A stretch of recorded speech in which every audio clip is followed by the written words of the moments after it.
this is live, and when live, what happens when live, anything can happen, as we've seen. So, and that's what we are. We're writers. We have to deal with the unexpected, don't we? That's part of the adventure. I love it. I love it. That's exactly it. That's why we're so well equipped to be able to handle all these things. Absolutely. Liz, I want to talk to you a little bit about, and I'm so excited that you're on the show. I want to talk to you a little bit about your book. Sorry, I'm just bringing up a copy of your book here so people can see it. And it's, there we go, Women, Motorcycles, and the Road to Empowerment. Can you tell us a little bit about what inspired you to actually write this? Sure, I'd love to. It came about through a series of, I guess, serendipitous events, and some you wouldn't call serendipitous at the time.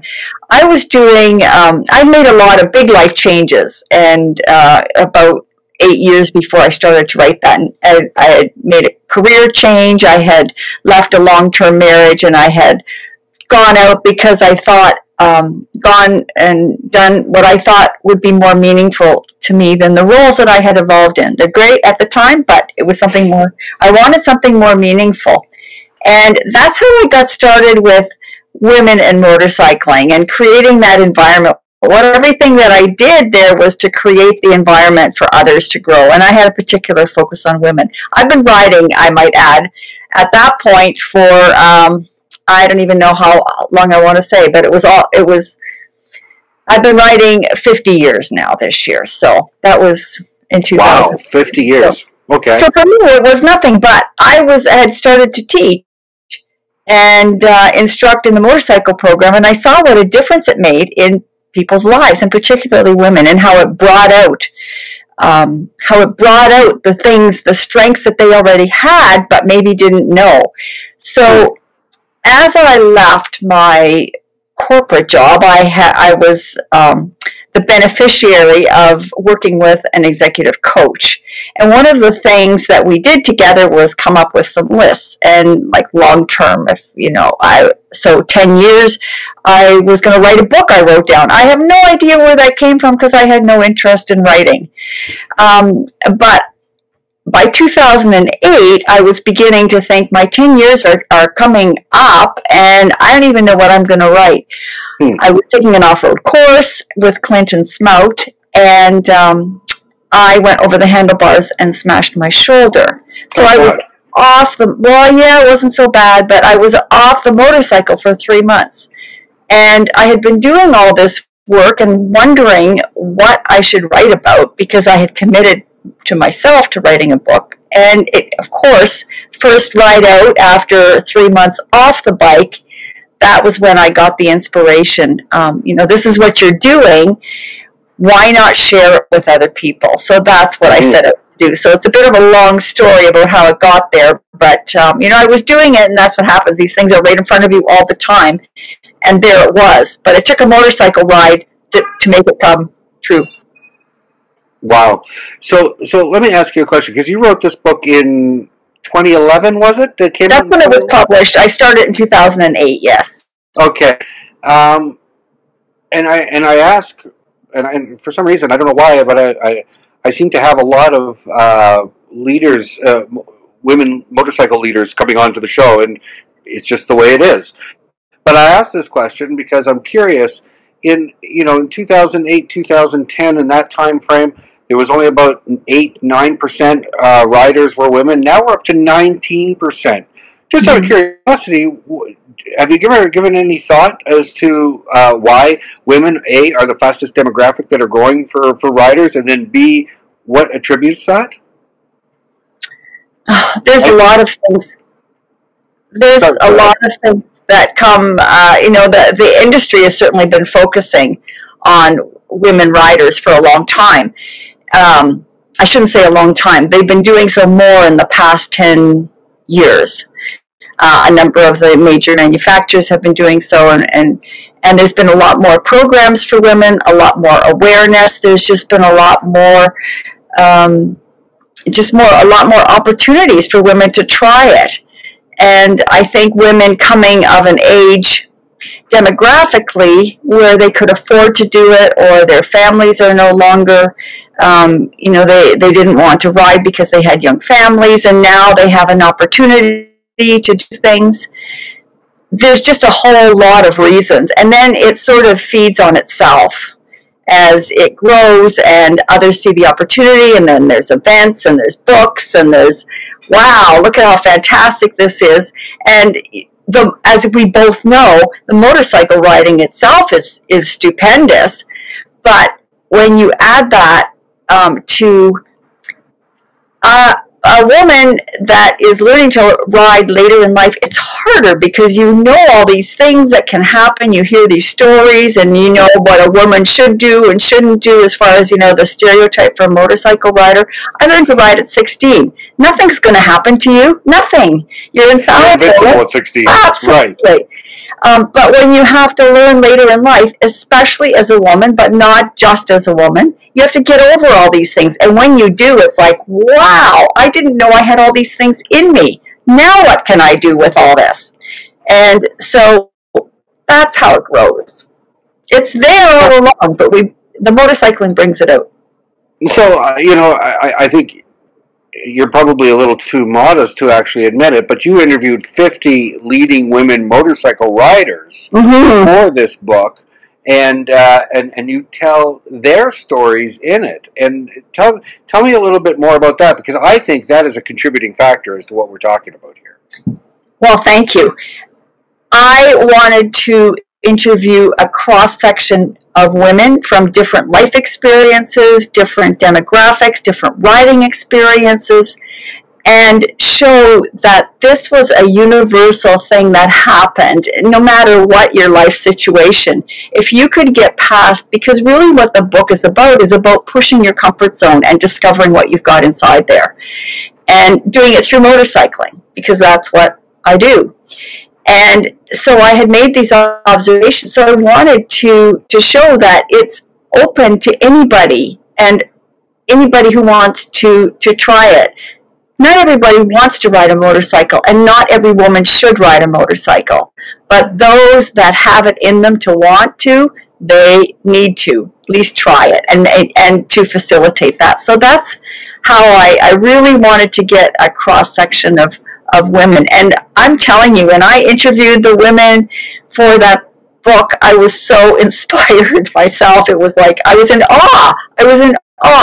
And the truth is, everybody has a story. That's the thing. We all have stories to tell. I could have had many volumes of books for that, but I had to settle at 50. Well, that sort of segues nicely into what I want to ask you about next, Liz, is that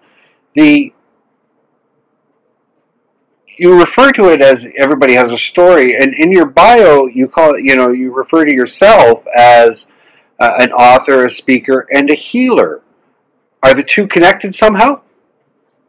They are, and I say healing through stories too. I use that expression a lot, and that actually started after I wrote the book. This whole time since I made those initial big changes in my life has been an awakening or an opening, and things expand. And that's when was after I wrote the book, that I started learning about how the stories that were told about expectations and rules and who we are and what we should be and what we should do, they can help us, but they can also bind us. And once we get past those, that's one of the things that I don't think it shouldn't bind women now. I shouldn't say that, because maybe it does. I don't know what stories they have. But the stereotype about a woman rider, certainly 15 years ago, it was alive and well and discouraged some women from learning to ride. But it doesn't matter. Those are stories. Those are stories that we're told about, what is a woman rider and what does it mean, and all these things. And it's like, you have to get past that. You have to realize that those stories are playing in the background too. So, motorcycling helps uncover them, but so does some of the other work that I do. Well, let me ask you. Your latest book is a memoir Mhm. called Crash Landing. Can you? And I'm going to pull up a copy of the image so people can see it here. Can you tell us a little bit more, in your words, what this book is about and how it came to fruition? Sure. So, as I mentioned, it's been a continuous unfolding, awakening, I guess. And I was really curious to find out how these stories lived in me, because I've got stories too that hold me back. And as I was approaching age 60, I thought, what what do I need to know about these stories that I've been told by my ancestors that I've accepted? And I think that I thought maybe I'm past them. I don't know. But you know what? What are those stories that could be holding me back from expressing my full potential? I've got more years behind me than ahead of me. And how do I make the most of them? Find out what those stories are. And so I also, at that time, I had been raised into a Mennonite community. I had been born into a Mennonite community, and I had moved away from that as in late teens, early 20s, and didn't want anybody to know anything. I didn't admit I didn't want anybody to know about that part of me. And so I buried it, but it still was there inside of me. And so as I'm approaching age 60, I'm thinking, you know what, whether I want to admit it or not, those stories are in me. I have to understand them so I could understand myself better. So that's why I went on that quest to understand the stories, to follow. My grandparents were refugees. They came to Canada in the 1920s. And I wanted to go to those places where they had been as young refugees, 24, 25, after suffering horrendous civil war, famine, all of those things. But that influenced how they taught their children and how their children taught their children, who was me. So I needed to understand that from their perspective. That's why I took off on that journey that I thought, if I go to the land that they've lived on and try and picture myself in their shoes as best I could 90 years ago, why did they teach us as they did? I'll tell you, it was such an eye-opener. Now, it wasn't initially going to be called Crash Landing. I had that crash 3 weeks into that trip. But the truth of it is, we all crash. They crashed lots of times. And how did they come back from their crashes? And what were those stories? And how did they influence me? So that's what that book is about. And it's a real reconnection, a reconciliation, amazing journey. Well, Liz, it's a. Oops, sorry, I just did something wrong there, and no, now I really messed it up. Hold on a second. No problem.